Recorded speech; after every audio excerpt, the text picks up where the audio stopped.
Welcome to the Verdin Verdict Sports Show. I'm your host Jacob Verdin, joined by my guy G Sports. G, what's up? How you feeling? Another day in the neighborhood, man. Let's get it. Let's get it. Let's get it. Got a lot of interesting topics to talk about today. We're gonna start things off with uh, breaking news that happened this morning with Jordan Arsenal getting a new job. Shout out to our guy Jordan, hell of a guy. We'll talk about LSU's recruiting update, going to the Tigers punching their ticket to Omaha. Nice series yesterday. The Bats woke up, and we'll talk some NBA Finals as well. G. Let's open it up with the Jordan Arsenal discussion, though. Pop this up on the screen. If you don't know, now you know. Personal staffer got hired by athletes first. He's going to assist in adapting to the revenue sharing era of college football, which is rather confusing. G. So I mean, having a guy like this on your team, on your staff, is going to alleviate some of those concerns, alleviate some of those confusions. Right. The transition is going to be. It might not be as smooth for most teams, but when you got somebody like this, I think he's perfect for this role. Going to give kids the real advice that they need. Sometimes kids aren't getting that advice in today's age. You know what I mean? Some people are trying to make things murky or not as clear. I feel like this is one of the biggest assets that they could have in this spot. Now, that's a double-sided sword, right? Because that means LSU lost a huge asset in that department. And if you ask me, I feel like it is going to be impossible to replace somebody like this. So now you're just naturally going to have to move on, and you might see a small ripple effect in terms of recruiting, in terms of player development. Because if you look at his official title, it was Director of Recruiting, Communication, and External Relations. But I mean, I know the connections he had with the players, with the staff, with the overall organization. It ran deep. He was a big part of everything, and I feel like going forward, there might be a little bit of a growing pain period for the Tigers. What do you think this means for LSU going forward, and what's next?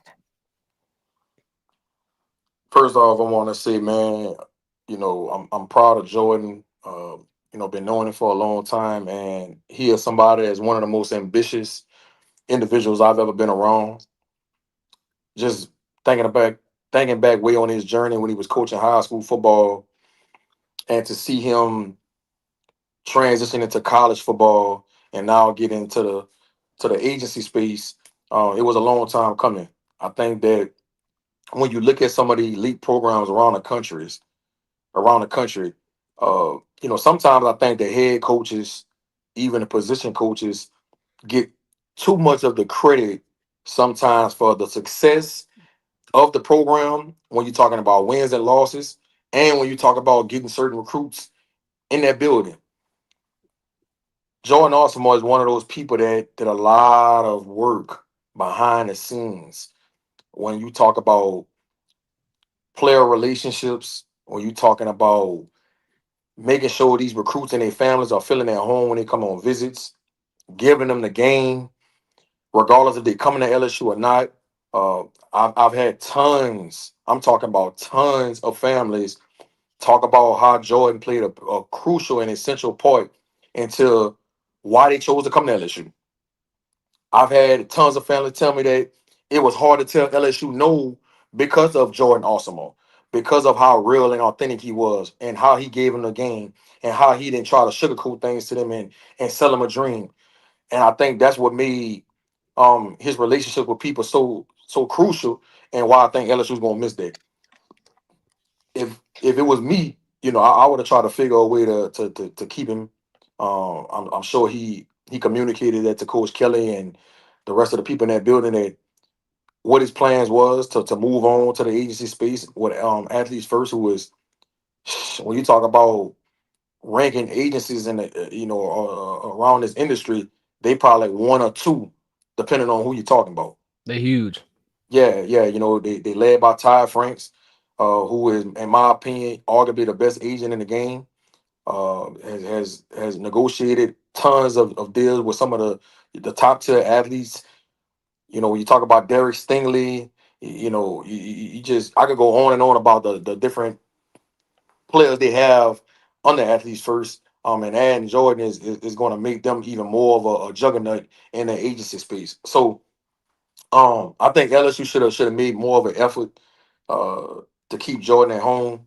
I don't know all the details of what Jordan wanted to be able to say he was going to stay with LSU, but I thought LSU should have made sure that they kept him at home.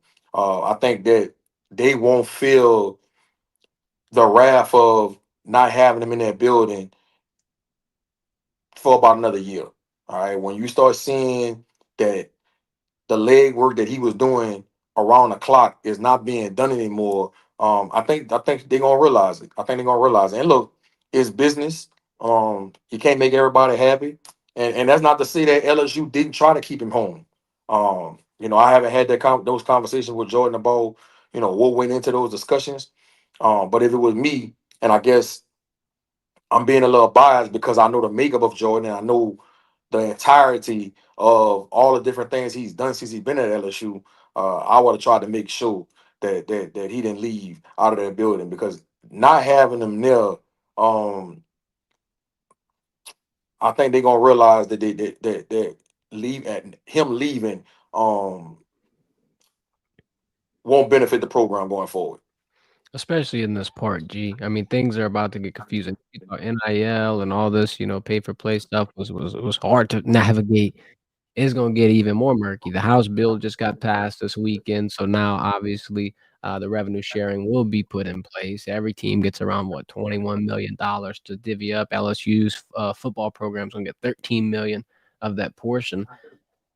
There's gonna be a lot of other people that are gonna have to, divvy up that role and put on some extra caps. And like you said, yeah, you're definitely gonna see some of the effects of that. I wanted to dive in more in terms of athletes first and the reach that they had. I posted a graphic earlier in terms of their athlete representation. They have 102 Pro Bowlers, 8 Super Bowl MVPs, and 115 first-round picks. You name Jalen Ramsey, there's Dak Prescott, Aaron Rodgers, Deshaun Watson, all kind of athletes. They've negotiated over 2 billion with a B in contracts. I mean, that's money. Money talks, and I think this will be a great, fruitful situation for him as well. Once again, congrats to our guy Jordan Arsenal. This is a big deal. He definitely deserved it.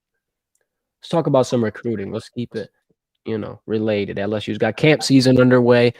And it's not over with. They've got the bulk of it done through June 7th, your 7-on-7 camp, your youth camp, your first elite camp. They had a kicking camp.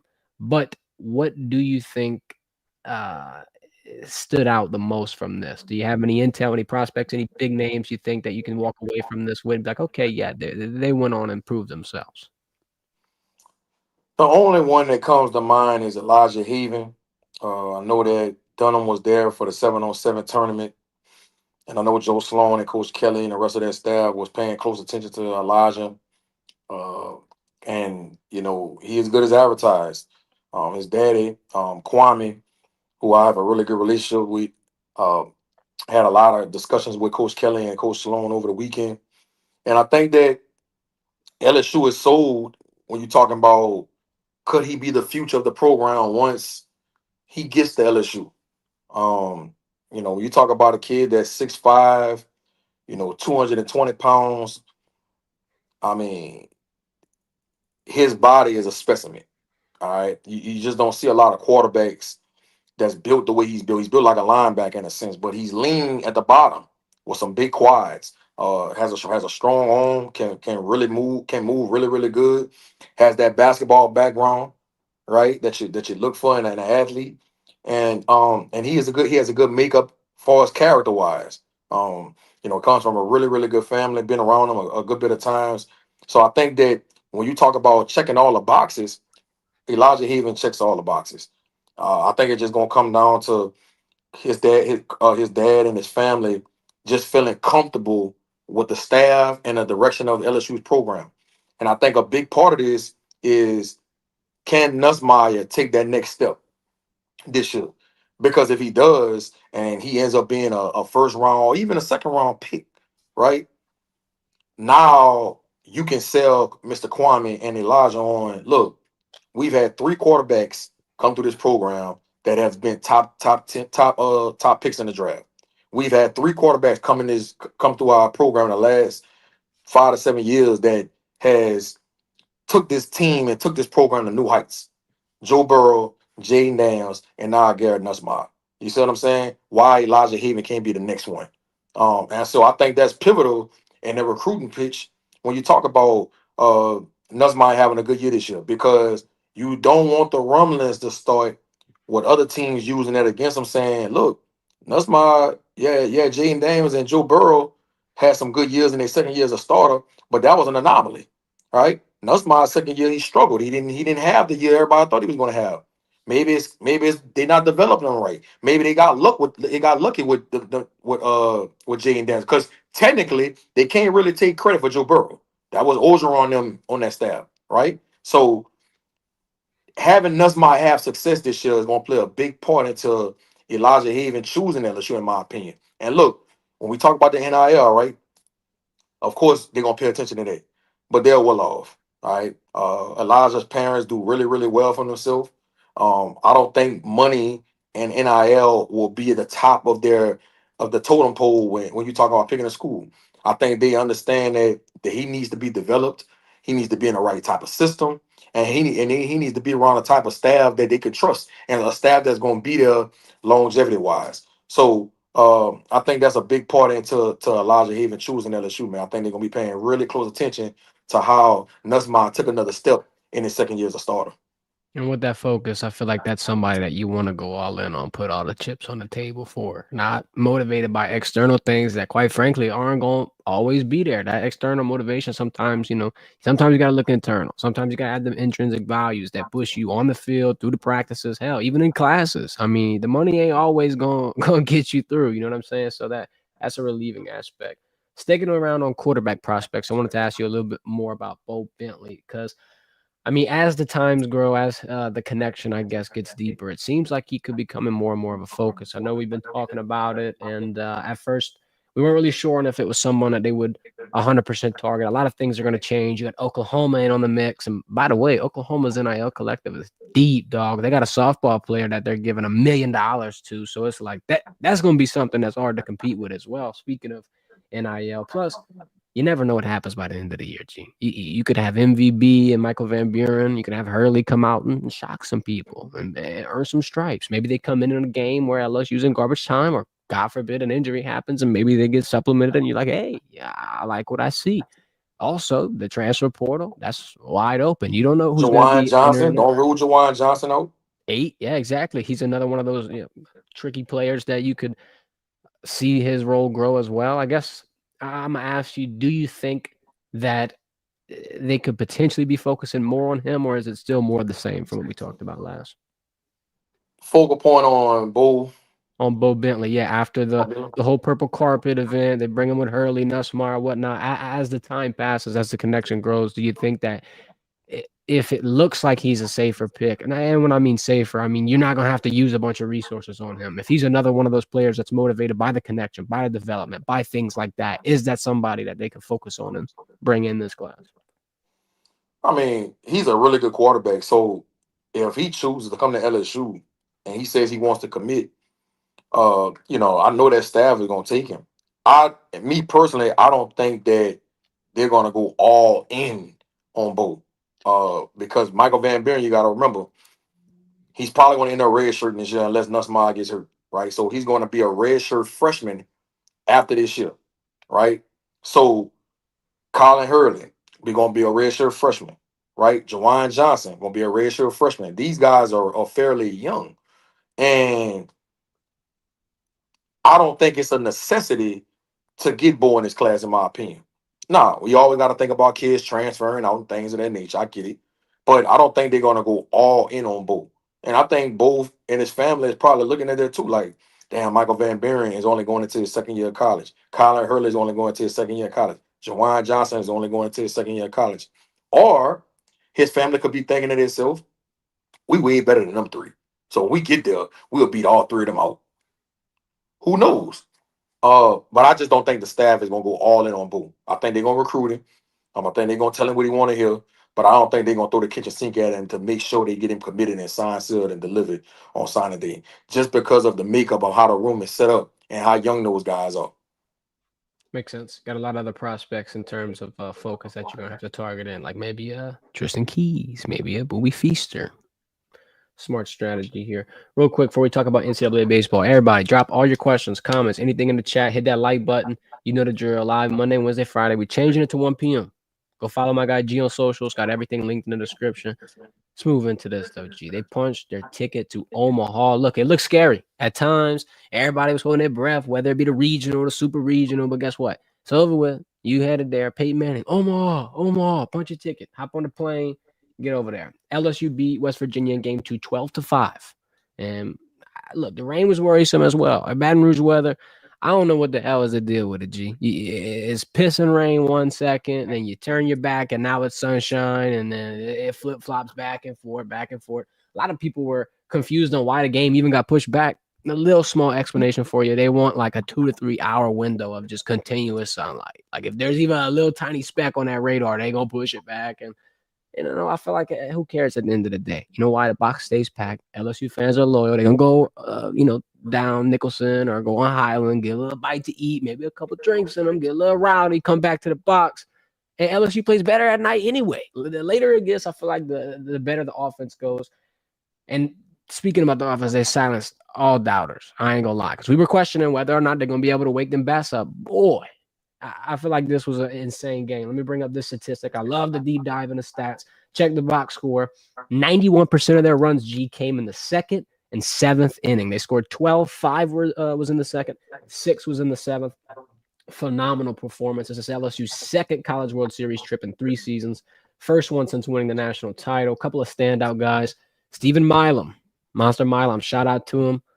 He went 2 for 4 RBIs. Jake Brown also put up 4 RBIs. He had a 2-run homer, 8th home run of the season. So he's not exactly a huge output in terms of that. But that's what this tournament and playoff baseball is all about, G. Sometimes you just got to step up to the dish, put your big boy pants on, swing that bat as hard as you can. You're going to need people that maybe didn't have a big role or maybe didn't have a big output or a lot of production this year to wake up and answer the call. And I think Jake Brown did it. Also, Bear Jones out of his slump. I was listening to Ben McDonald talk about it on the, in the game during his commentary. He was batting 3-hole prior to this series. They move him around the 5th hole. A lot of people don't think that's a big change, but it helps you alleviate that mindset. Now you're a little more comfortable, and boom, he's able to, ball out a Because he little was bit. on a slump. A big slump, and it happens. And I'm glad that he's out of it and he pulled through. Anthony Ianson, 11-2 on the year, earned the win with 5 innings pitched, 4 earned runs, only 5 hits, 7 strikeouts. In relief, Cooper Williams came in. Chase Shores ended it out quick. 1, 2, 3 strikeouts. Boom, shut down West Virginia. And Jay Johnson ended the entire night with this quote that I find a little motivating. G, he says he can't wait to go chase a national championship. Where their eyes are set. What was your reaction to this series and how you feeling headed in to Omaha?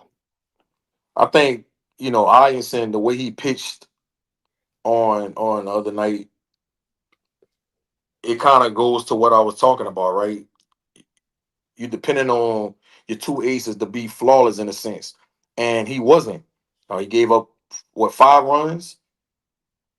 Let's see. Total, I gave up 5 runs. I think he gave up 4. 1 run in the second inning. I think he gave up 4 runs in the 4th inning or something like that. If I'm not mistaken. 4 runs, 5 hits. That's what we got in the box score right here. Right, 4 runs and 5. I think he gave up 3 runs in 1 inning and 1 run in another inning. But anyway, you expect him to keep you 3 runs or less, maybe 2 runs or less, in this postseason, bro, because you didn't expect LSU's offense to be able to hit the ball the way they did. All right, and we talked about it. It's not a common theme for them to be able to score 8, 9, 10 runs a game. We expect them to be around 5, 6 runs, right? And so what Ian said, pitching the way he pitched the other night, the offense saved him. They saved him, and going into Omaha, and getting ready to play Arkansas, he can't pitch like that. Those 2 aces gotta be on the A game, bro, because you can't expect LSU offense to bat like that day in and day out when they get to Omaha. I just don't think it's a common thing for them. I don't expect them to be that consistent. They 2 aces gonna have to be superb if they want to hold that trophy up. And the ante is going to get upped because competition is near. We all know who's waiting in Omaha. If you don't know, Arkansas actually killed Tennessee in the Supers. Game 1, And I picked 4-3. Tennessee. I thought Tennessee was gonna have a good shot to win in that too. It happens. I feel like the Razorbacks are not necessarily a sleeper, but they're one of the teams I feel like if we dial it back to LSU series, um, LSU obviously won it in the box. Shit, they run ruled them in game one, 13-3. But it's kind of, if you pull back and zoom out, if you look at the SEC standings as the year finished, they were the second team in the SEC, only behind Texas, I believe. So it's going to be hard in a sense to overlook them. I feel like they have that neutralizing power. And then look, in game two, they closed it out in convincing fashion, beat Tennessee 11-4. So as you were saying, G, the aces got to be acing. You don't got much room for error. You gotta obviously the bats. Look, if you're gonna go out here and score 8 to 12 runs, I'm gonna be clapping at the TV all damn night. You could be playing at 1 o'clock, 2 o'clock, 12 o'clock. It don't matter to me. If I'm watching baseball like that, I'm tapped in. However, I don't want Arkansas to go out and get it back in blood because I'm sure they got a bad taste in their mouth and I'm sure they're ready to prove something. So this is going to be an interesting series. And we talked about it earlier. Look, in terms of the odds, it was LSU and Arkansas. And now they're meeting in the first round of Omaha. So they are going to be battling each other out. Two of the biggest SEC dogs. I will say Heavyweight fight. this. I will say this. If LSU can score 8+ runs a game while they in Omaha, you might as well start getting their ring size right now. Start getting their ring size because that's just not something I expect from their offense, bro. I just don't expect that. And what they did against West Virginia, bro, I was surprised. I just didn't expect them to have that kind of offense. Yep. And in terms of LSU in their national championships, as of right now, the Tigers have 7. If you get number 8, now you're creeping into first place. You're creeping into being one of the best brands. And I don't know if you've seen the title of the stream. Why is LSU the best brand? Look at the baseball teams out here doing this. The football teams out here climbing into a playoff this year, potentially. Obviously, women's basketball, gymnastics. You got a lot of different facets, a lot of different areas where LSU is climbing to the top.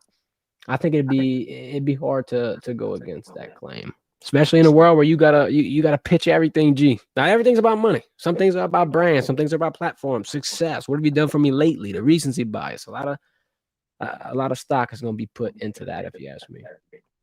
Let's talk about the NBA Finals real quick. We're poking fun a little bit at the NBA. We were saying, where's the Finals logo? Where's all this? Where's all that? Well, look, they popped it up for you for about a whole damn 5 minutes, right? And they rip it off, put the YouTube TV bell on it. But that's besides the point. Like you said, money, money, money, money.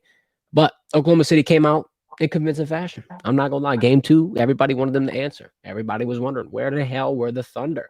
And they got it back huge. I believe it was a 16-point win. And look, it's rare for a lower seed to go up 2-0 on the road. All the odds stacked against you. I'll dial it back all the way to the 90s, 1995. You know who was the last team to do that, G? Be a lower seed in the finals, go up 2-0 on the road? Oh, H-Town. Shout out Hakeem the Dream. They did it against the Magic when they swept Shaq. But didn't happen here this season. Hard to stop the Thunder when they get going. If you look at this graphic I got up here, 5 scores over 15 plus. That's deep. It don't matter if you're a bench player, role player, starter, key player. They set the tone early. Went on a 14-4 run. Never looked back. As I said, covered a spread and damn near double. But look, Pacers did their job on the road, right? My theme for this in terms of how you keep this series competitive is you still won on the road. You steal that home court advantage. You bring it back to Indianapolis, and hopefully, in a perfect world, I would say not split those. I would say win both of them, and then you're probably going to get waxed in game 5, and then now you got a competitive push to maybe a game 7. I think if they split in Indy, it's going to be rough. I don't think you should walk back into Oklahoma City with a tied 2-2 because then it becomes a best of 3, and the odds aren't in your favor. Speaking of odds, they're sliding, they're changing. Thunder are minus 550 to win the finals as of right now. Pacers plus 410, if you ask me. Still way too high. I think that's crazy. I found a little inconsistency, G. I don't want to say go slam this, but if you're betting on the Pacers to win, why take them at plus 410 when Halliburton to win finals MVP is plus 650? Sure, they got Pascal Siakam. Sure, they got a lot of guys that might be able to, do a little Andre Iguodala moment and take it. But come on, bro. If the Pacers are going to win, you know who's going to have to put the Superman cape on. It's going to be Halliburton. What the hell? Go take that plus 650 if you're really feeling froggy. If you're going to bet on the Pacers. That's just my opinion. Like I said, game 3 in Indy. Thunder's 5-point favorites. Pacers plus 176 on the money line. Not horrible. Tyrese Halliburton in game 2, though, G. Held to 17 points.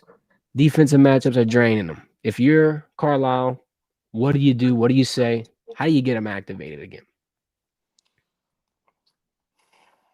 I'm just I'm disappointed with how long Halliburton is taking to start being aggressive.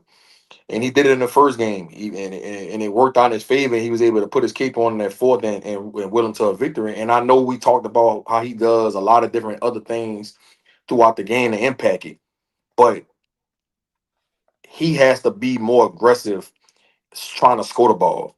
You can't wait till you get down 18, 20 points to start trying to shoot the ball and be aggressive. I thought that hurt him in game two.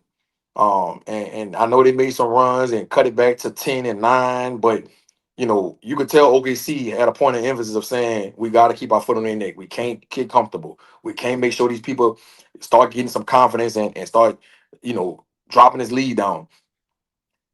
Halliburton has to be aggressive from the first quarter.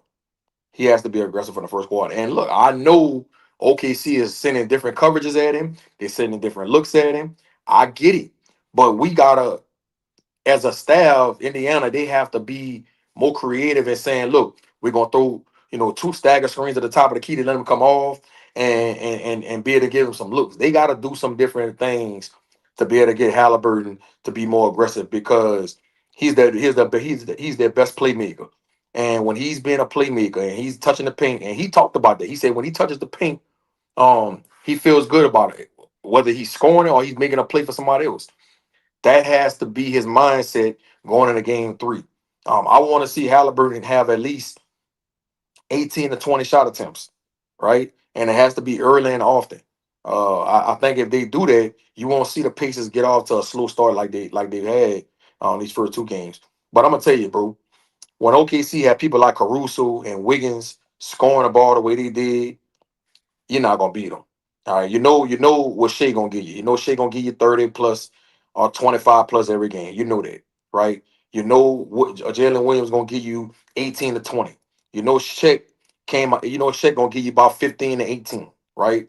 So you can't allow these other guys to get double digits. It's just too many people that you're gonna have to cover for.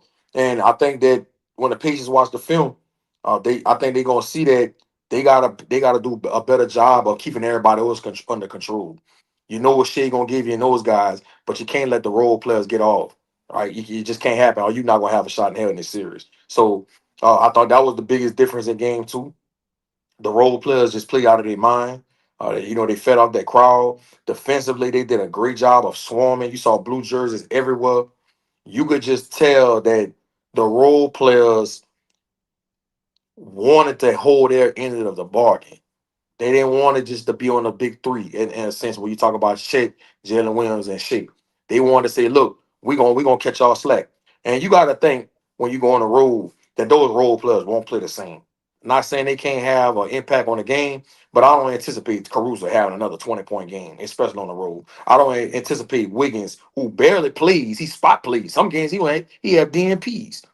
It just depends on how they feeling that night, right? You can't expect him to have 18 points on the road to Indiana. I don't see it. I still think Indiana has a really good chance to win this series. I just think that Halliburton has to have it in his mind. He has to be aggressive from the beginning, and if he does that, it's gonna make everybody else raise their level of play. I agree. And if you dial it back to game one, look, that wasn't a walk in the park. Matter of fact, the Thunder, honestly, quite frankly, you always hear this analogy, and I'm not trying to discredit nothing or nobody's performances, but you do hear the fact that, hey, maybe the Pacers didn't win that game. The Thunder might have lost that game. And that's a real possibility in that instance. And then in game two, they show, hey, look, we ain't backing down. We ain't going to have that mistake happen twice. It'll be interesting to watch game three as it unfolds. Hopefully, it doesn't get pushed back and the Pacers go down 2-1 because then you lose the home court advantage that you just worked so damn hard to steal. Like, look, game one wasn't easy. Yeah, I wouldn't relinquish that power immediately. First game in Indianapolis. You know, our guy Pat McAfee going to be there tapped in, probably going to be ruffling some feathers on the sideline again. We'll see how it plays out, though. Hopefully, it don't come back to bite him. I'd keep your words short and sweet. You might have to eat them things. Let's talk about Olave real quick before we hop out of here. Quick, fast, in a hurry. Saints coach Kellen Moore comes out and silences the noise around the Olave trade. There was a lot of rumors, a lot of things. You even heard people like the Steelers making calls, but no dice in the noise.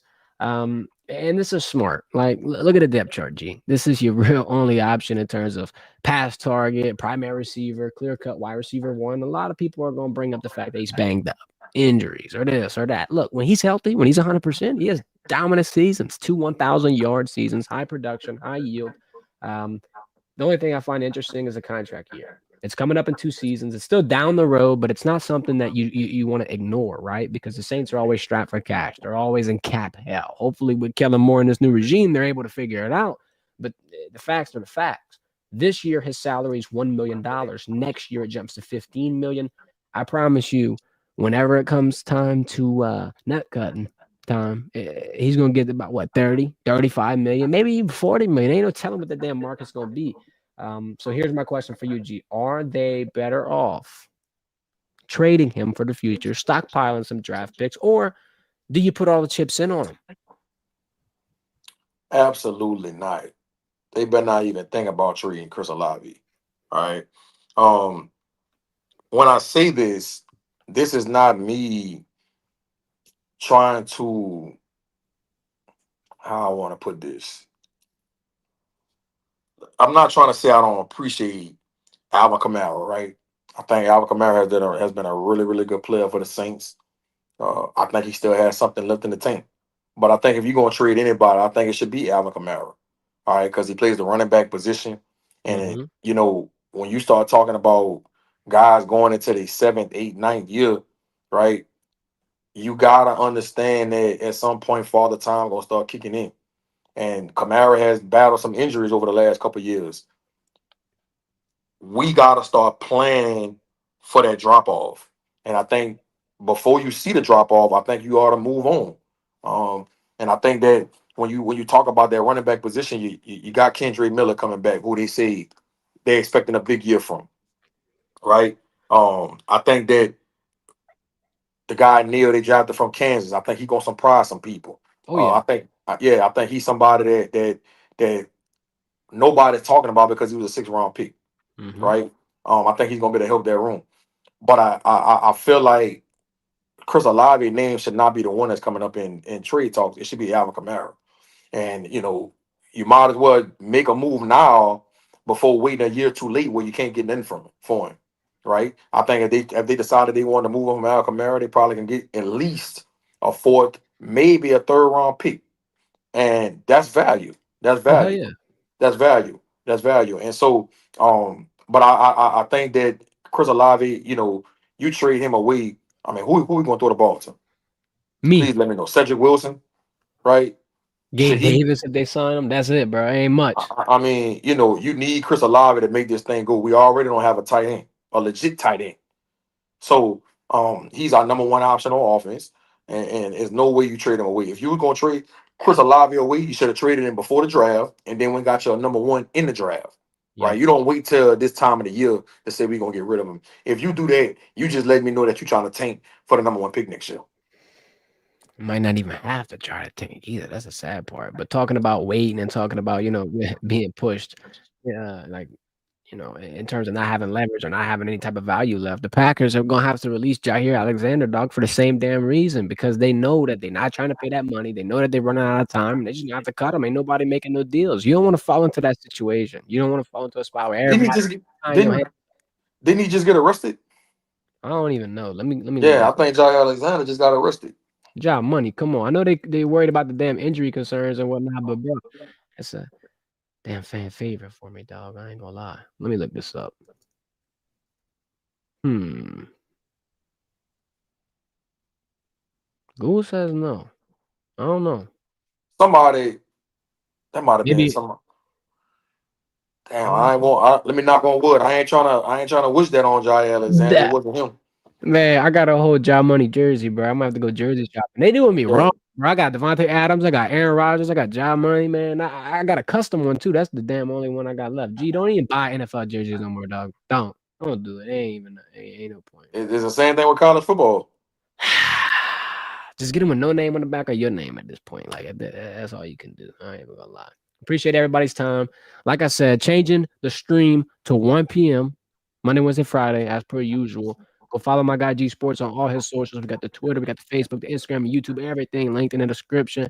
Hit that like button on the way out. Y'all enjoy your day. We'll be back on Wednesday.